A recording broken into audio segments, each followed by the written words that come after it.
these funds. So we, so we established a small subcommittee, and then we made recommendations to the broader Immigrant Justice Committee on how to distribute the funds. And we last year and this year have given a few what we call small grants. And the criteria we set for these grants are that they will go to organizations who have an operating budget of less than $100,000. We don't want to be giving to $1 million organizations. And organizations, and the grants won't exceed $5,000. That's why we call them small grants. And then we also, after consulting with the outreach board, wanted to identify organizations with which Plymouth has or could have a connection where Plymouth members or the Plymouth can be involved in direct action as opposed to just giving money. So with that, this year, and then another important point that maybe Nancy would like to talk about, we at the last meeting decided to rename this the Judy Tacknan Immigrant Justice Fund in recognition. Yeah. Can I say something, Karen? I think most of you know Judy has been involved with many aspects of work at Plymouth, but she was certainly a vital member and with our group, the Immigrant Justice Fund, and gave with her heart in many, many ways. And so we just we're going to check with her family, but our intention is to name this in honor of her. And Judy was on a team of 4, including Karen and John and Barbara Reed, who actually implemented the fund guidelines that our group came up with.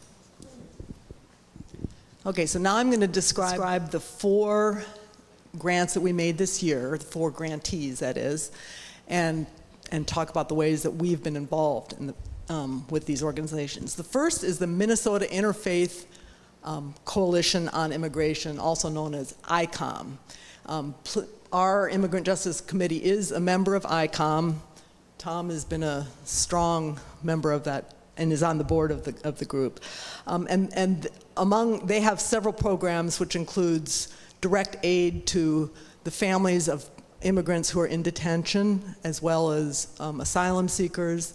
They also run monthly vigils that Plymouth has participated in at the Whipple Center, and they also are strongly involved in advocacy at legislative and other levels to change our immigration system.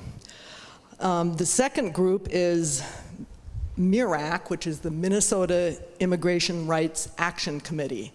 And this year, our grant is going to an effort to reach out to day laborers, immigrants who gather every day to seek work. And MIRAC is going to be providing food and other incentives to these laborers to try to connect with that community.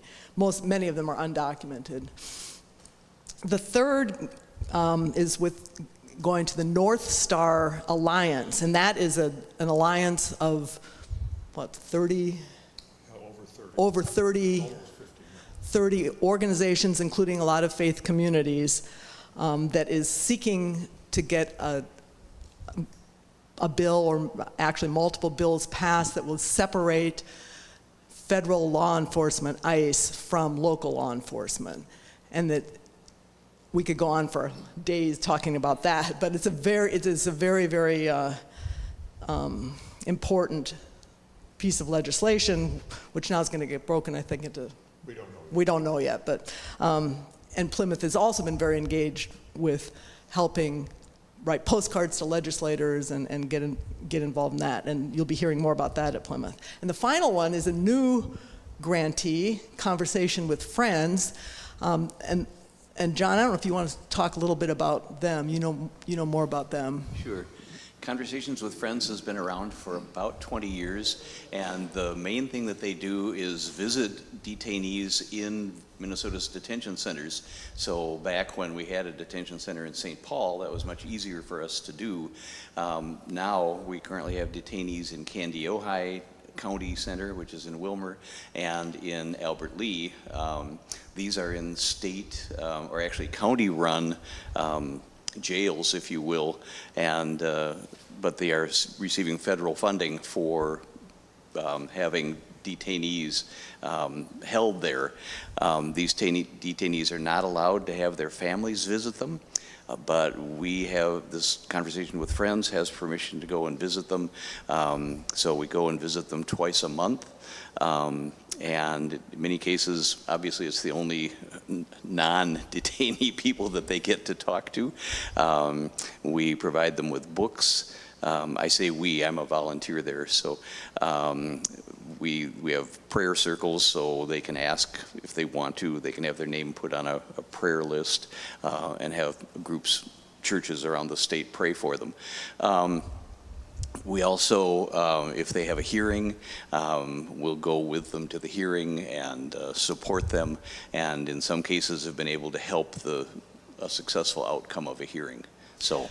And the specific grant that we've given them is to actually supply backpacks with essential items for people who are going to be deported, and they are usually deported with nothing. So that was the grant that we gave this year. So to start out this discussion, and keeping in mind the one criteria that I mentioned for our grant giving process is that we're seeking ways for Plymouth to become more engaged with our surrounding communities, which we view as including our immigrant communities.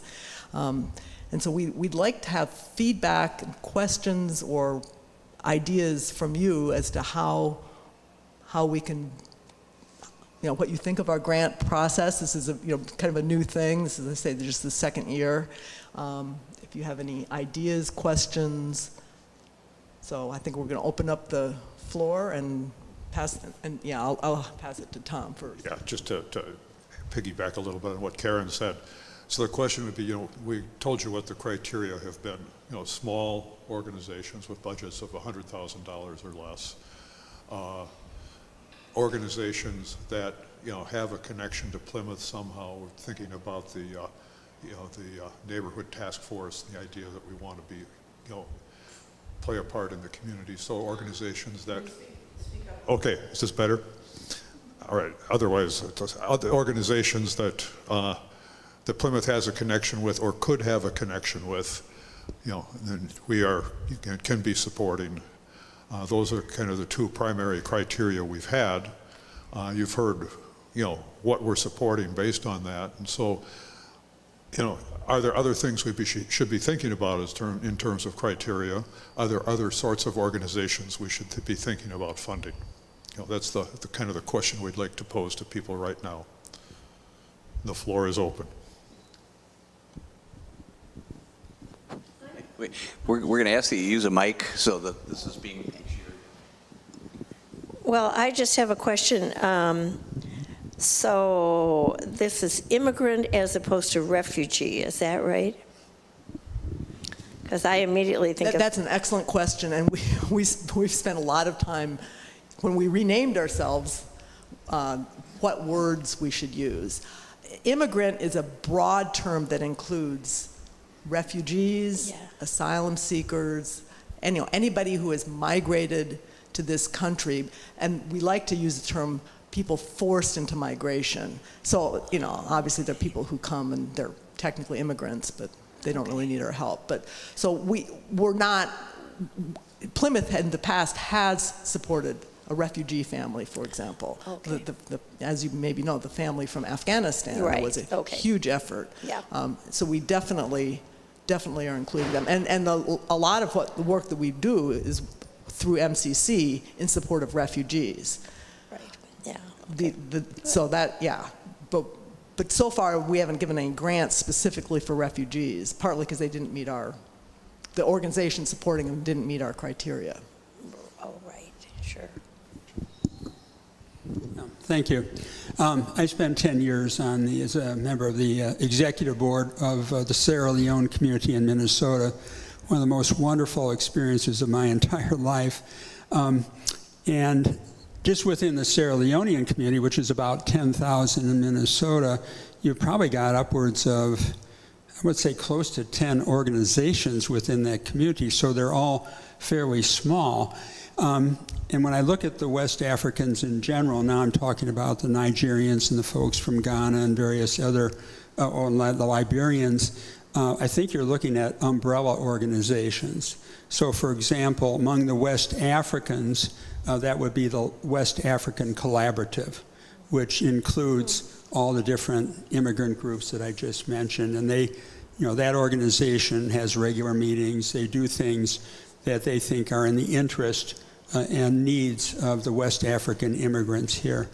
And I should also mention, I think this is, don't quote me on this one, but that whole refugee immigrant distinction, I mean, that is important, because I think for the Liberians, that was a question a few years ago about whether they're going to be able to stay. And I think that issue got pushed down the road. It has not been settled. So that is something to think about in terms of how we help these people.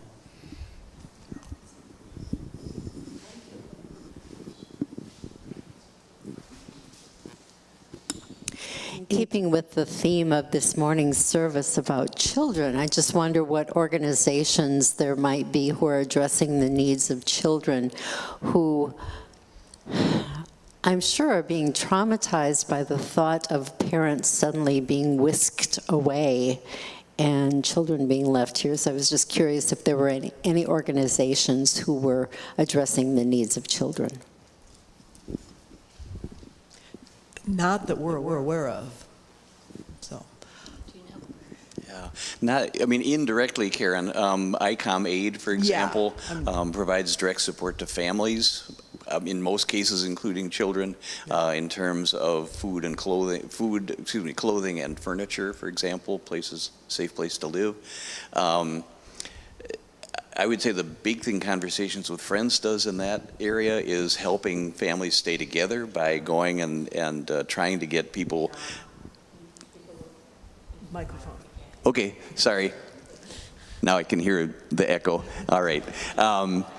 So Conversations with Friends, we accompany detainees to their court hearings with the aim of lobbying and supporting to keep families together. So indirect, but not direct.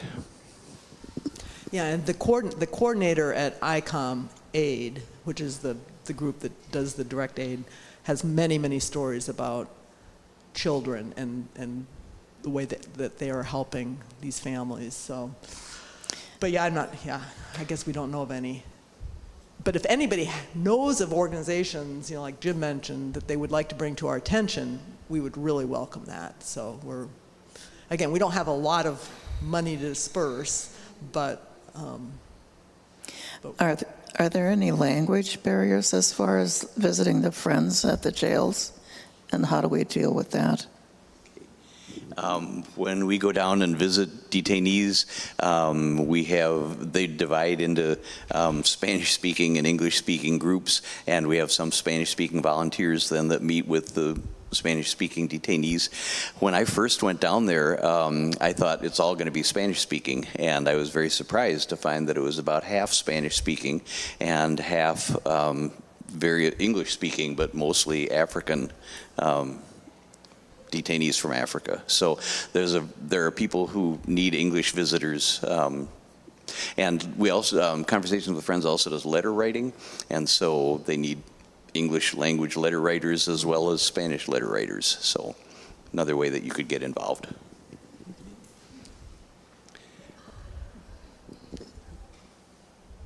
so any other questions on this? We want to. Not just questions, but any other thoughts on this? I think we've got two good ones here. One is look at the West African community, think about them. Another is, are there organizations, directed at children? I should have added one more criteria when I was mentioning criteria.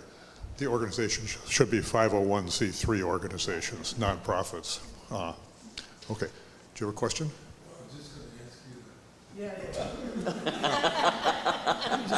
Oh, okay.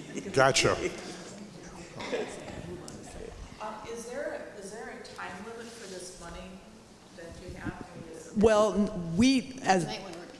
the question is there a time limit? There is a dollar limit because we now have spent down.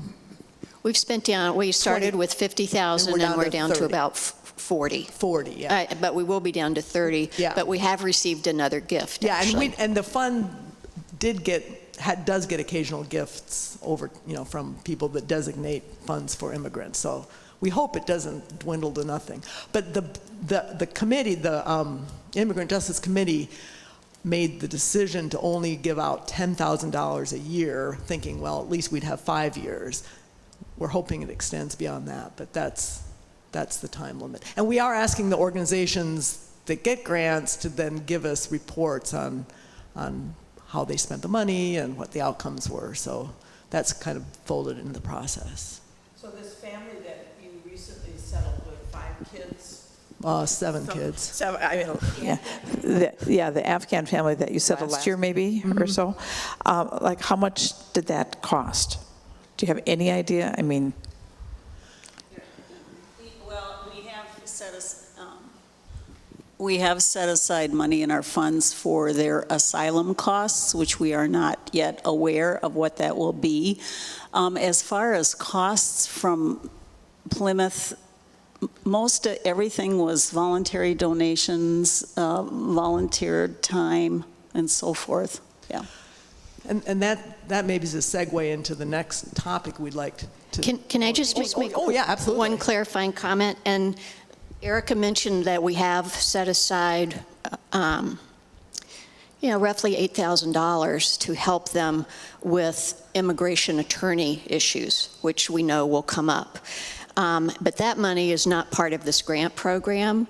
We actually, when the Afghan family came, many Plymouth members contributed money to help, as well as time. And so that particular accrual is separate and is earmarked for them. This is only for 501c3s. Right, yeah, we decided we're not going to use the fund, the Judy Tackman fund, for individuals. It's going to be only for 501c3s, as Tom mentioned. So moving into our next, I'm sorry. I may muddy the water a bit with what I say next. Excuse me. And that is, when we talk about immigrants, are we talking about the children of immigrants, first generation, or would you consider helping them who are born in the United States? For example, the Sierra Leonean immigrant community, many of the first generation, they came here during the 1990s, during the Civil War. They have children, who are born in this country. I guess I would be curious to know, what distinction you, if any, you're making there with that in terms of help. Well, one way in which we help, not we, Plymouth, but these organizations help people like that is if their parents, many of whom are not citizens or maybe even undocumented, run into trouble with ICE or other. So, and then a huge number of these people have American citizen children who then are left on their own. But in terms of just general outreach to that community, we're not aware of, we haven't been involved with organizations supporting them. So. But if you, Jim, or others have specific organizations that you would suggest that we, notify about our little program, we're very open to that, as long as they meet our criteria. Absolutely. So I wanted to briefly touch on and we've mentioned some of these already, the ways that the Immigrant Justice Committee and the broader Plymouth community has been supporting immigrants apart from the grant giving process. I mentioned the vigils that ICOM conducts. We have hosted, or led, I guess, the vigil once a year, and we're going to be doing so again in November. And it's a very, I think, powerful and meaningful experience if you haven't been to that.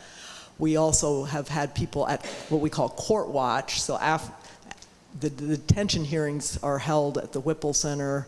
It's a little more difficult now to go since COVID, but I think there are still ways you can, yeah. So just quick, the Whipple Center, the Whipple Federal Building is where the immigration courts are for a 5-state area. So after the vigils, we go in, take people in to witness what happens in immigration courts. And then we mentioned the sponsoring the family through MCC, the Afghan family, which was a huge amount of work. We'd like to do that again, but we would do so only if we had kind of a broader base of support, because the people who did it, I think, got very burned out. So we need more volunteers before we can take on a commitment like that. Maybe Erica could mention more about the Minnesota Council of Churches. Yeah, well, I was going to just go through my list and then pass it on to all of you. So we sponsored a coat drive, as you maybe remember, last fall, where we got a mountain of coats that probably went up to there.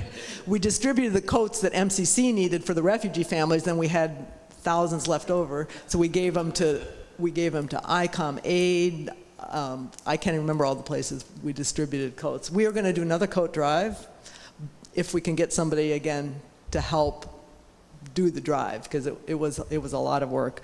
In the past, people, including Judy Takinen, have participated in tutoring English. John's done that as well, tutoring English to immigrants through various learning and style and other programs. And I will pass the mic on to other members here who might. I have one quick thing. Yeah.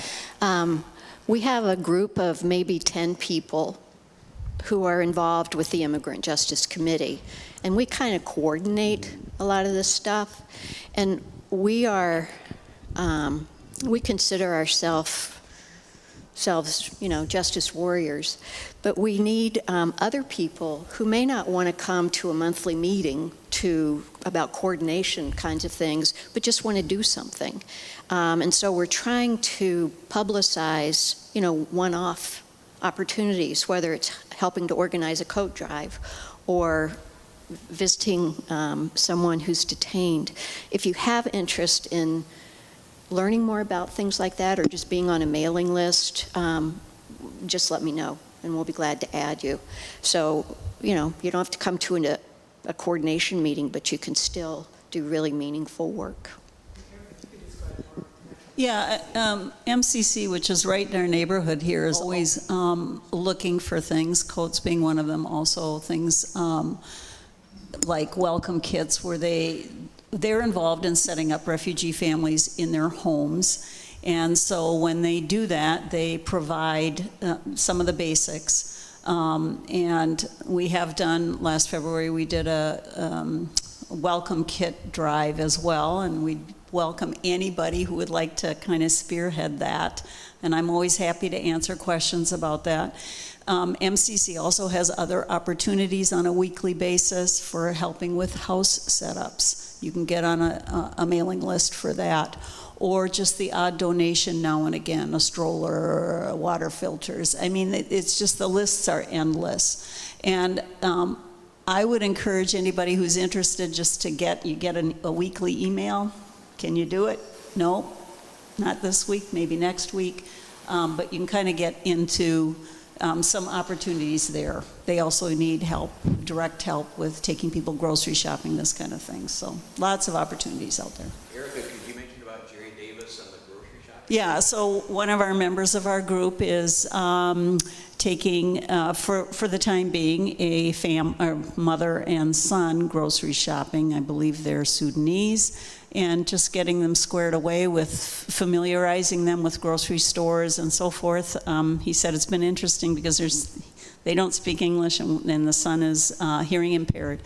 So, but there are lots and lots of opportunities, and they are our neighborhood friends. Yeah.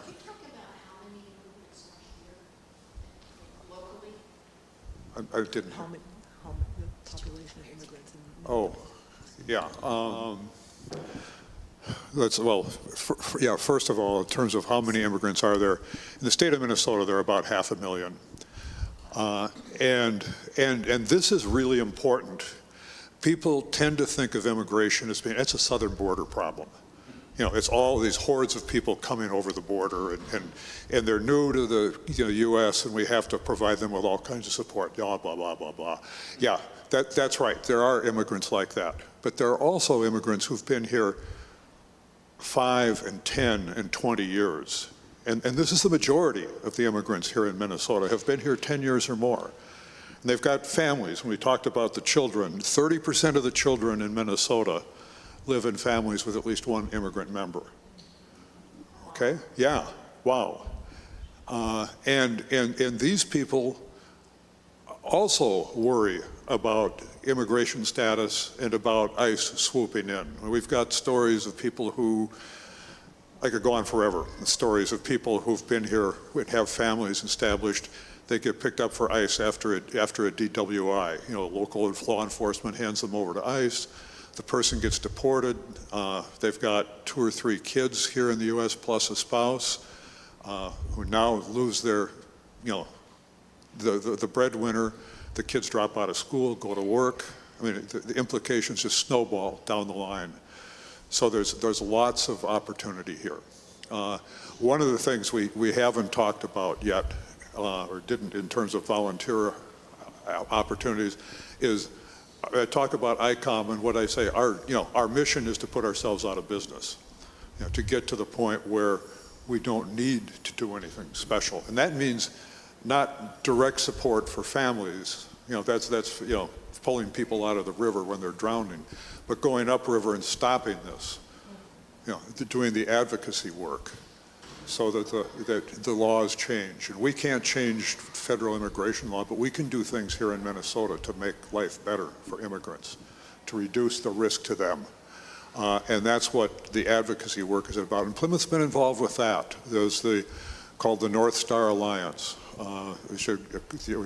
Karen mentioned that. There are actually 50-some organizations are part of it now. We tried to pass a bill this last session that didn't get through, the North Star Act, but Plymouth people sent 50 postcards to their legislators. People made at least 50 to 100 phone calls to legislators. Having more people do that, having people sign up and say, I want to be part of the group that does this advocacy, it responds to alerts to the legislature, that sort of thing, is another way to volunteer, and again, it's not a big thing. I mean, it's not something that takes a lot of time, but to do it as required. So that there's lots of opportunities for direct support, for advocacy support, for showing up at the vigils. By the way, we should tell you, they're at 7:30 on Tuesday, the second Tuesday of the month at 7:30. They go about an hour, 7:30 to 8:30. Pardon? No, we're in November. Yeah, Plymouth gets November every year.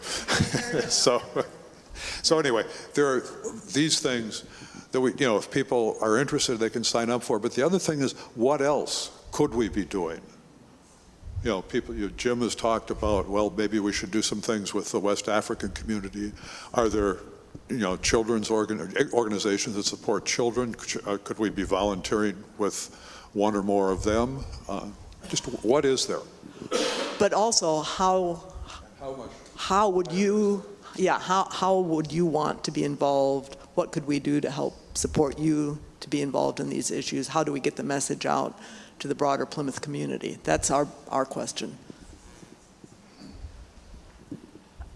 It just makes me think of the task force, which Brian's involved with. And maybe you're talking at home, but if you said a lot of these immigrants are in our neighborhood, I wonder if there's a possible coordination between the task force 2 that's kind of going on at Plymouth. Also, as someone who doesn't have the time and energy right now to do this, but I'm interested, I love the idea of getting it more publicized so that I know what I could do if I have a day off, or where I could run an errand, take someone someplace, or go do something. I would like to do that, but I don't know what is going on. So if any way you can get it out, Friday emails, I'm not on an email list. I would like to be. So if something like that could get more publicized among the church members, I think that would be helpful. I just have a follow-up question. We do. We've just started doing something in the Friday email. Prior to that, we used to have a newsletter that would come out about once a month that said, if you have 5 minutes, do this. If you have 15, do this. If you have 30. And that was a lot of work. And so that's no longer happening. But the question I would have is, we would love any ideas you have about how to make it easy for people. And Friday newsletter is a great idea. The flame is usually, yeah, it's not off. They're limited pulpit announcements. So any ideas that you have, emails. From the clergy during the service, or a highlight saying, hey, check your Friday emails, because there's going to be a blurb in there or something.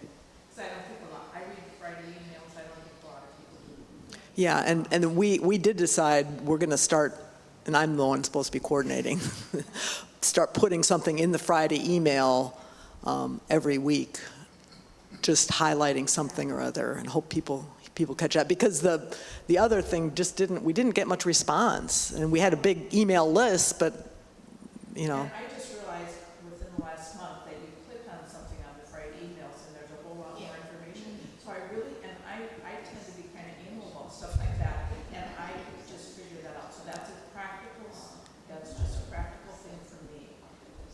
Announcing it. If you click on that little bar. okay, we'll mention that to Seth the next time. He should mention the clicking, because I think Seth, is our liaison. He comes to our meetings, and he's been doing a good job, I think, today he talked about Just Coffee, which I hope you all go order after this. Tom, you answered much of the question that I had about advocacy, and I was just wondering if anything is happening on the federal level. I recognize that Congress is pretty useless right now, but I was wondering if there was any legislation to do some major revision of our immigration laws. I don't know of any major legislation in process right now. I mean, the last bill, the Republicans pulled just the rug out underneath that, which might be just as well, given the nature of the bill. I think an awful lot is going to depend on what happens in this next election. Not just vote, but get out and door knock. It's not just at the presidential level. It's down ballot. Who has control of Congress? What happens in the Senate with regard to the filibuster is a big question there. So I think there's some possibility, but we don't know of anything right now. I think there's a much better chance we can do things at the state level, provided Democrats can maintain control of the House. That's the big thing right now. So the door knocking is really important.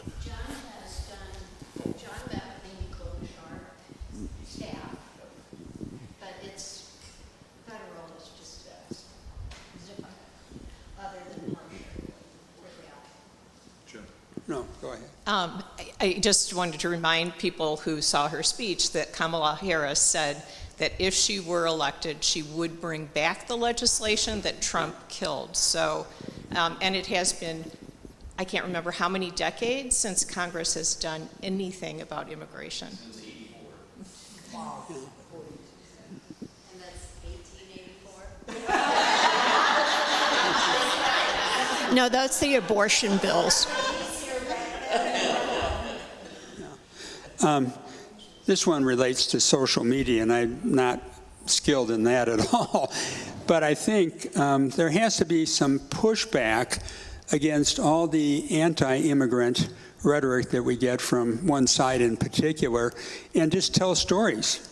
Just share stories and get them out there. I'll just share one. Years ago, I was invited to the graduation of a person who was my Sierra Leonean Creole tutor, who was getting her RN through Rasmussen. I wish I had a photo of the gathering that night. It was overwhelmingly new immigrants. It was Southeast Asians, it was Hispanics, it was West Africans. You could go on with the list. it was just a celebration, and because families were there, a lot of cheering and things like this. These are the people who staff our healthcare industry in this state. If they went home tomorrow, we would be closing a lot of hospitals and senior care facilities here. And that's a story that needs to be told, and I don't think it's being told right now. And so I think we have a kind of a responsibility, and I don't know the avenue for that, but to push back with lots of positive stories about what immigrants are doing. Just another quick story for those of you who might be interested in going to the court hearings. They are absolutely amazing. You learn so much about what's going on. I sat in on one that was a young man, married, 2 or 3 kids, lived in a beautiful home, had a job that he was bringing in money, and he took his son to a place he wasn't supposed to take him to fish, and he didn't realize that that was the case. And so ICE picked him up. When they found that he was there, he was arrested. ICE picked him up, and the hearing was about deporting him and some other Cambodians. He was from Cambodia. He had never been to Cambodia. He didn't know the language. He was just a guy who had been born here, and he came when he was 3. But there was a possibility, he'd lost his home now, and he was waiting to hear what was going to happen. These are productive people who are working and raising families and doing the very best that they can and helping us out in so many ways, and we are treating them like trash. And it's not what Jesus would do. It's not what God would have us do. So we have to be alert and, like we said, vote and get out and make phone calls, do whatever we can to make things better for more people. I'd just like to say, and as Tom said, the upstream work is hugely important, and Tom has really just led us in a very strategic way on that and devoted much time. But the other piece of it is every little tiny thing helps. Every little tiny, whether it's buying toilet paper or whatever, everything helps. And if you have the opportunity to interface directly with some of these folks, your heart will just burst for days. They're so appreciative. Who all is here on the committee? Thank you, each of you, for all that you're doing. These people are making an incredible difference here at Plymouth. So thank you, thank you, thank you. And if anybody wants to join us, Erica and I are co-chairs. If anybody would like to join us, you used to be the chair and she did a wonderful job. Thank you. Let us know if you'd like to be involved in some way. But as Nancy said, you don't need to come to our meetings. We understand that not everybody's cup of tea, but we would love to have support in these activities. But if you do want to. Yeah, if you do want to, yeah. Yeah. We got a good one for you. So we've got a few minutes left here, and why don't we just open it up to questions about, anything immigration related? See if, yeah. I just have noticed that 2 weeks ago when there was the environmental justice group, their goal was the same. How do we create awareness that these opportunities exist? And I think that seems like the major crux to add more people. And I don't know the answer to that, but it's something that, it seems like figuring that out is going to be a key for a big lock.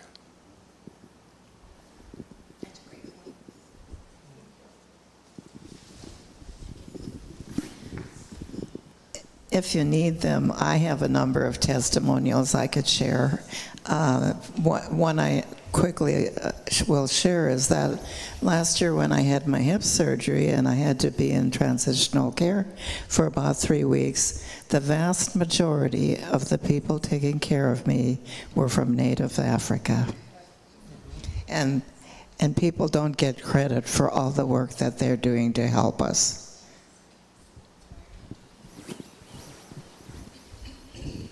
When I think of the marriage amendment and how successful that was, and it was a lot through stories. I think the marriage amendment passed a lot because of stories. So I think stories, getting the stories out, I think can be very motivating and a way possibly of getting more people involved. I don't know, it would be during a service, you know, or if it's an adult forum or what it would be, but. Yeah, so a quick question. How many people here read The Flame when it comes out? So if we were to put a story in The Flame each quarter, that's something that would get out to people. It's a start. It's one. I don't know if there's going to be one way of doing it. Yeah. I think a multifaceted approach is probably going to be most successful. Okay, thanks. We're also doing an Immigrant Sunday in January, hopefully in January. We're going to check it out with the worship committee. The 12th, and there's going to be an art display that's relevant at the same time.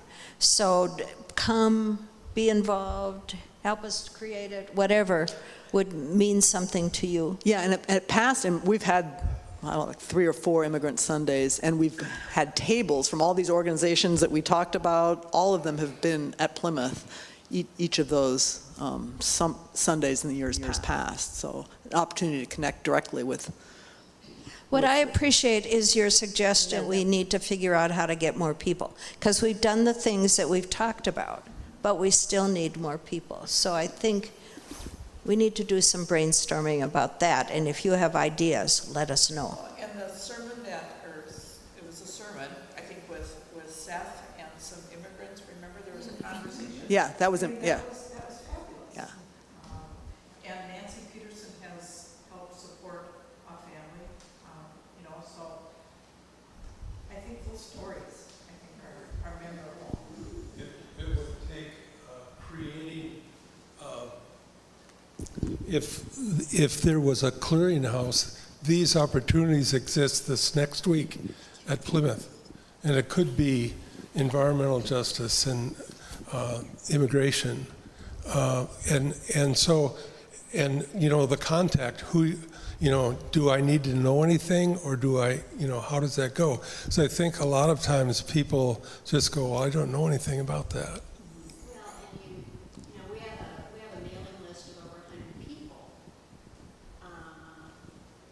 You know, and the truth is I'll use myself as an example. At some point I signed up for a mailing list about guns, you know, about gun control. You know, and over time, you move on to other things. Right. I don't read them anymore. Right. And I think we need, we'll probably redo our mailing list purpose. I'm sitting back here. Is this working?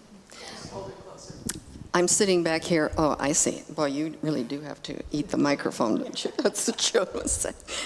So listening to all these ideas, and I think that Plymouth needs to figure out how to leverage the people power that we have in a better way. And I don't think it can be by email. I'm not even sure it can be in any kind of written form, because I think people are so overwhelmed with that you just kind of, oh, that's an email I'll read later, and you never get back to it. So I loved your idea, Sue, about stories. And why don't we start a regular, start it monthly, twice a month, whatever, group or offering for Plymouth Storytime, and just get together, like say maybe Wednesday night during that whole thing, and people can sit around in a circle and tell stories about the things they've been involved with recently. Say that again? Yeah, or don't even call it just, yeah, loving work stories or something. Don't tag it with anything too loaded. It's got to be something that people want to just do. And I'm a person who likes groups. I love groups. I just think we need I just think we need to do a better job of leveraging the power in this church, and sitting around navel gazing and talking about let's try to do something. No, we just have to do it. So why don't we start a story time? A regular opportunity to tell our stories, and maybe go from there and see what comes of it. And at that time, there might be ways that people can sign up with very defined tasks. You can't just throw out random lists of things. People can't remember, or they can't relate to those kinds of things. It has to be specific. Sue and I are the kinds of people, we're ones. We like to put checklists together, right? And, have things really well organized for people, not just randomly throwing out assorted needs. There are numbers. But there are number ones. Yeah, right. Ones are great. Sevens are great. Stereo. America's stereo. Well, we have run out of time. Anybody going to the 11 o'clock service has 4 minutes to get there. So thank you all for participating, and I hope we see some or all of you at future get-togethers, maybe the story time. And please look for us in the Friday emails. We will try to do a better job of giving discrete tasks and things people can do. So. Yes, and if anybody wants my email, I'm glad to help with getting them on a quick whatever, volunteer.